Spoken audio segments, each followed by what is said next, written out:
നയരൂപീകരണത്തിന്റെ ഭാഗമായി സർക്കാർ സംഘടിപ്പിച്ച സിനിമാ കോൺക്ലേവിൽ വിവാദ പരാമർശവുമായി അടൂർ ഗോപാലകൃഷ്ണൻ. സിനിമാ നിർമ്മാണത്തിന് പട്ടികജാതി വിഭാഗത്തിനും സ്ത്രീകൾക്കും നൽകുന്ന ധനസഹായത്തിനെതിരെയാണ് അടൂർ ഗോപാലകൃഷ്ണൻ പരാമർശം നടത്തിയത്. അവഗണിക്കപ്പെട്ടവർ സിനിമയിലേക്ക് മുന്നോട്ട് വരുന്നതിന് വേണ്ടിയാണ് പണം നൽകുന്നതെന്ന് മന്ത്രി സജി ചെറിയാൻ അടൂരിന് മറുപടി നൽകി. മന്ത്രി ആർ ബിന്ദു, സംവിധായകൻ ബിജു ഉൾപ്പെടെയുള്ളവർ അടൂരിനെതിരെ രംഗത്ത് വന്നു.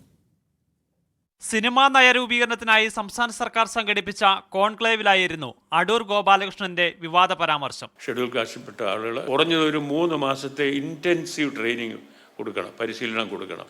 സിനിമ എങ്ങനെ ഉണ്ടാക്കുന്നതിന് ഈ 1.5 കോടി കുറഞ്ഞത് കുറച്ചിട്ട് 50 ലക്ഷം ആക്കി 3 പേർക്ക് കൊടുക്കുക.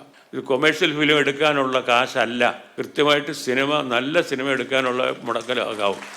വളരെ നിർബന്ധമാണ്.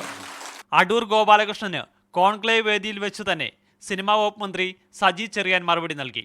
അവരെടുത്ത സിനിമ ഇത്രയും സിനിമകളും പ്രഗത്ഭമായ മൂല്യബോധമുള്ള മികച്ച സിനിമകളാണ് സാർ അവരെടുത്തിട്ടുള്ളത്. വിവാദ പരാമർശം നടത്തിയപ്പോൾ അടൂരിൽ ലഭിച്ച കയ്യടി അത്ഭുതപ്പെടുത്തിയെന്ന് Kerala Sangeetha Nataka academy vice chairperson Pushpavathy Poypadath. തെറ്റായിട്ടുള്ളൊരു നിലപാടാണ് അദ്ദേഹം പറഞ്ഞത്. സദസ്സിൽ നിന്ന് ആരും അതിനെക്കുറിച്ചൊന്നും പ്രതികരിക്കുന്നില്ലല്ലോ എന്നുള്ളതാണ് എനിക്ക് ഒരു പ്രയാസം തോന്നിയത്. അടൂരിനെ തള്ളി വനിതാ സിനിമാ പ്രവർത്തകരും രംഗത്തെത്തി. നമ്മുടെ ഇൻഡസ്ട്രിയിൽ ഓൾഡ് സ്കൂളിൽ ഉണ്ടാവുന്ന പല അഭിപ്രായങ്ങളും ഉണ്ടാവും. അത് ഓൾഡ് സ്കൂളാണെന്ന് മനസ്സിലാക്കിയിട്ട് നമ്മൾ മുന്നോട്ടേക്കാണ് നടക്കേണ്ടത്. അടൂർ ഗോപാലകൃഷ്ണ പ്രസ്താവനയ്ക്കെതിരെ വലിയ വിമർശനമാണ് ഉയരുന്നത്.